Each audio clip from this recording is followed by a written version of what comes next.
Medical college Jhansi के आसपास सामने कई सारे निजी नर्सिंग होम ऐसे हैं जो मानक के खिलाफ चल रहे हैं। यहाँ पर मानकों को ताक पर रखकर उनका संचालन किया जा रहा है। कई जगह पर बेसमेंट के अंदर मरीज भर्ती किए जा रहे हैं। इसके अलावा जहाँ पर पार्किंग होनी चाहिए वहाँ पर भी मनमाने तरीके से मरीजों को भर्ती किया गया है। इन सारी बातों को लेकर झांसी मेडिकल कॉलेज के सामने बने नर्सिंग होम के खिलाफ में एक अभियान चलाकर इनकी जांच की जाएगी।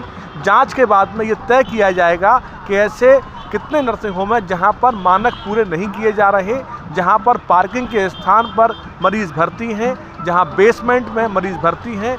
इन सारी जांचों के लिए मुख्य चिकित्सा अधिकारी के माध्यम से एक टीम बनाकर जांच कराई जा रही है और इस जांच के बाद ही स्पष्ट हो पाएगा कि ऐसे कितने नर्सिंग होम हैं जहां पर मानक पूरे नहीं किए गए। Kuldeep boss, general news Jhansi. अब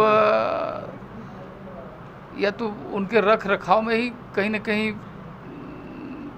दिक्कत होगी, या लोगों को समझाने के बाद भी कि कम से कम विद्युत वगैरह से दूर रखा करें। कोई भी स्टोरेज वगैरह कर रहे हैं तो उसमें विद्युत का तार वगैरह नहीं होना चाहिए।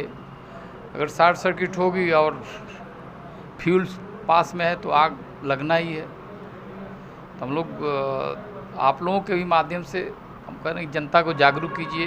हॉस्पिटल, नर्सिंग होम्स, होटल्स वगैरह की कम से कम एक इलेक्ट्रीशियन से अपना विद्युत लोड चेक कराते रहें, क्योंकि गर्मी का मौसम है। एक एसी की जगह 5 लोग एसी लगा देते हैं तो लोड बढ़ने के बाद शॉर्ट सर्किट होना ही है। और एसी को बीच बीच में बंद करते रहें, क्योंकि अभी नोएडा में भी एसी ब्लास्ट, हमारे येस बैंक में भी एसी ब्लास्ट होने से आग लगी थी।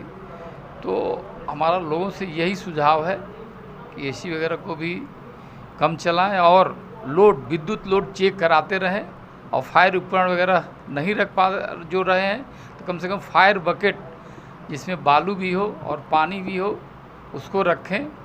और आग लगने पर मेन विद्युत का जो बोर्ड है वहाँ से कट आउट कर दें, जिससे कि हमारी 50% आग बुझ जाती है और हम बालू या पानी उस पर डाल सकते हैं। ठीक है। हमारे यहाँ गवर्नमेंट हॉस्पिटल्स हैं और प्राइवेट हॉस्पिटल्स हैं। प्राइवेट में भी वो लोग हैं जो हमारे यहाँ रजिस्ट्रेशन करा रहे हैं सारे मानक पूरा करके, तो हम उनका रजिस्ट्रेशन देते हैं। आज जिनके पास मानक पूरे नहीं होते हैं, जैसे कि नगर निगम से उनका एनओसी होनी चाहिए, जेडीए से होना चाहिए, और उनके पास फायर सेफ्टी की एनओसी होनी चाहिए। जब सारी एनओसी मिल जाती है तो हम उनका रजिस्ट्रेशन करते हैं। तो जिनका हम रजिस्ट्रेशन करते हैं तो मानक पूरा करते हैं। जिनके पास रजिस्ट्रेशन नहीं होता तो उनको हम इंसिस्ट करते हैं कि आप अपना पूरा का पूरा सारे मानक पूरा करें, जिससे हम रजिस्ट्रेशन कर सकें। इधर जो है गर्मी की वजह से कुछ घटनाएं, आग लगने की घटनाएं जो हो रही हैं, उससे उसको देखते हुए आज ही जिलाधिकारी महोदय ने एक सभी विभागों को बुलाकर मीटिंग लिया था और उसमें ये सभी जेडीए को कहा गया कि सभी तरह के लोगों को, जैसे नर्सिंग होम के सभी ओनर्स को बुलाया जाए और उनको सेंसिटाइज़ किया जाए कि कैसे आप इन घटनाओं को रोक सकते हैं, क्या क्या फायर सेफ्टी की क्या चीज़ें हो सकती हैं। विद्युत ऑडिट करा लीजिए। तो अगले हफ्ते से ही मंडे या ट्यूसडे में हम सभी नर्सिंग होम वालों को बुलाएंगे और उनको सारी जानकारी दी जाएगी कैसे आग की घटनाओं को रोका जा सके। तो इस तरह की प्रक्रिया चल रही है।